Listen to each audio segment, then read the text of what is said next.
Parce qu'on est dans la magie de Noël. Axel de Tarlet s'est dit, voilà, c'est le réveillon. C'est Je le vais parler moment d'assurance vie. idéal pour parler d'assurance vie. Non, mais il est Je vais faire brillant. le conseiller en patrimoine. Non, c'est un cadeau que vous nous donnez à chaque fois de décortiquer tout ça et de rendre ça lisible, Merci, cher thank ami. you, Louise. Et elle va bien apparemment, l'assurance vie. Voilà, ça va être une année quasiment record, la meilleure année depuis près de 20 ans pour l'assurance vie. Ce sont des masses considérables en assurance vie, donc si les Français ont un encours maintenant déposé sur l'assurance vie, plus de 2000 milliards d'euros, 2100 milliards exactement, c'est un chiffre en hausse de 6,5% par an. Quand je dis que ce sont des masses considérables, vous voyez, la dette de la France, c'est 3500 milliards. Si on prenait toute l'assurance vie des Français, on pourrait rembourser les 2 tiers de la dette de la France. Je vous rassure. Ça, Ne c'est faites notre pas ça, épargne, ne en faites fait, pas hein. ça, Axel. Je vous rassure, ça n'est pas dans les tuyaux. Alors pourquoi est-ce que les Français épargnent autant? On l'a beaucoup. Vous savez, le surnom de l'épargne, on dit que c'est le trouillomètre. Plus on a peur de Ah bah l'avenir. ça, vous l'avez inventé, ça, la Voilà, le trouillomètre. Ça n'existe trouillomètre. Plus on a peur de l'avenir, plus on met de côté. Il y a une autre façon plus élégante d'expliquer la même chose. On parle, vous pouvez le sortir dans un dîner, d'équivalence ricardienne. Et vous savez Wow. qui c'est? Du nom de l'économiste David Ricardo, qui est un Anglais, Oui, ma ok, chère encore Louise. Ouais, tu connais? Un Anglais Ils sont du... partout, ces Anglais. C'est un Anglais Terrible. du début du 19e siècle qui a expliqué la chose suivante, qui dit plus un pays fait des déficits, Ouais.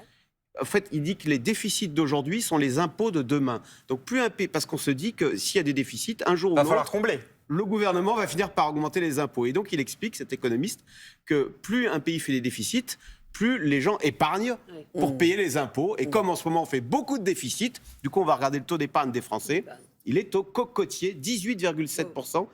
Il est quand même absurde ce taux d'épargne, parce que si vous regardez chez les plus de 70 ans... Ça veut dire que là, 18,7% des Français. Non, 18,7% du revenu est épargné. D'accord. Tu gagnes 100 euros, tu mets 19 euros de côté. D'accord, Chez les très retraités, clair. tu gagnes 100 euros, tu mets 25 euros de côté. Ce qui est quand même totalement absurde, parce que tu parlais de La Fontaine tout à l'heure dans les fables, on met de côté pendant la vie active, et quand À la retraite, on et à la dépense. retraite, on dépense ce qu'on a mis de Ah oui. côté. Sauf la fourmi, elle stocke tout le temps. Mais Ouais. nous, c'est le contraire. C'est-à-dire, quand arrive l'hiver, non seulement tu ne dépenses pas ce que tu as mis de côté, mais tu surépargnes, tu mets encore plus de noisettes de côté, ce qui est quand même un peu absurde. Oui. Comment ça se fait? Comment ça s'explique? Alors, pardon? Comment ça s'explique, ça?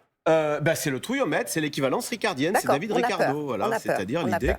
que ça va tellement mal qu'il va y avoir un coup de bambou fiscal. Voilà.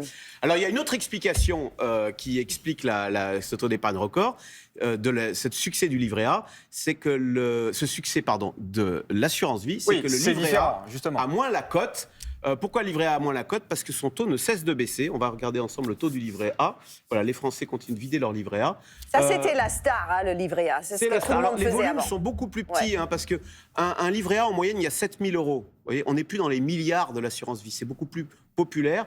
Donc le livret A, mais le taux, il y a un an, était à 3%. Il a cessé de baisser. Et j'ai une mauvaise nouvelle pour vous. Alors, en février 2026, je n'ai pas encore une boule de cristal, ce sont des prévisions. Il devrait baisser à 1,4.